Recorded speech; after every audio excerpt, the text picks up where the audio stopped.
Earlier this summer, I had a chance to lead our youth group on a mission trip down to Kentucky. We worked with a group called the Christian Appalachian Project, and we were there to serve the community. We added wheelchair accessible decks, we did flooring, we did window repair, and we also worked with drywall. After a tough week of work, we packed up our bags and drove to the New River Gorge National Park in West Virginia. We got up early on Friday morning and went whitewater rafting. For many of the people in our group, it was their first time ever rafting. Most were pretty excited, but there was a few that were a bit scared of what could happen. We arrived at the company that we were using, they gave us an orientation, we got our life jackets and our paddles, and we got on the bus to head out to the river. Everything was going super well. It was a beautiful day and everyone was enjoying the water, splashing each other, and enjoying attacking the rapids. Just before lunch, our leaders took us to a rapid that they liked to surf on. And the cool thing about these surfing rapids is you can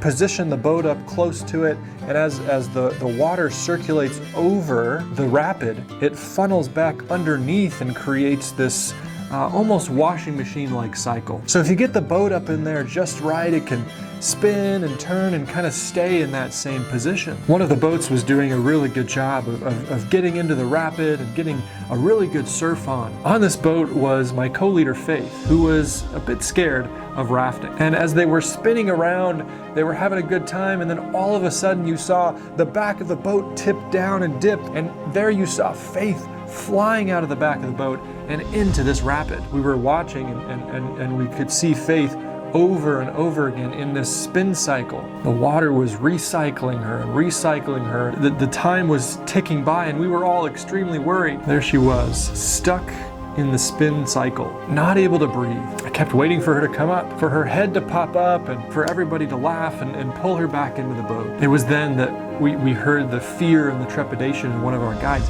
Get in there, go help her, you gotta get in there.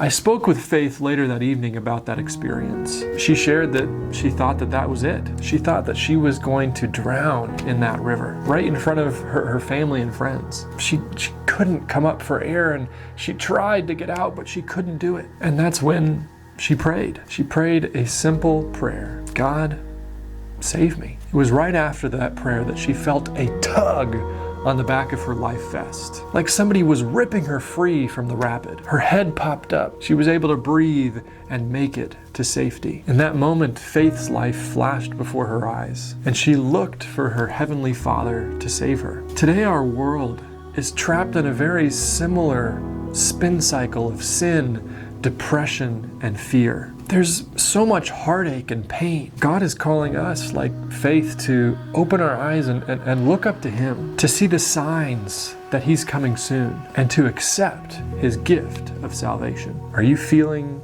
breathless, powerless? Look to Jesus, the one who can pull you from the cycle of sin.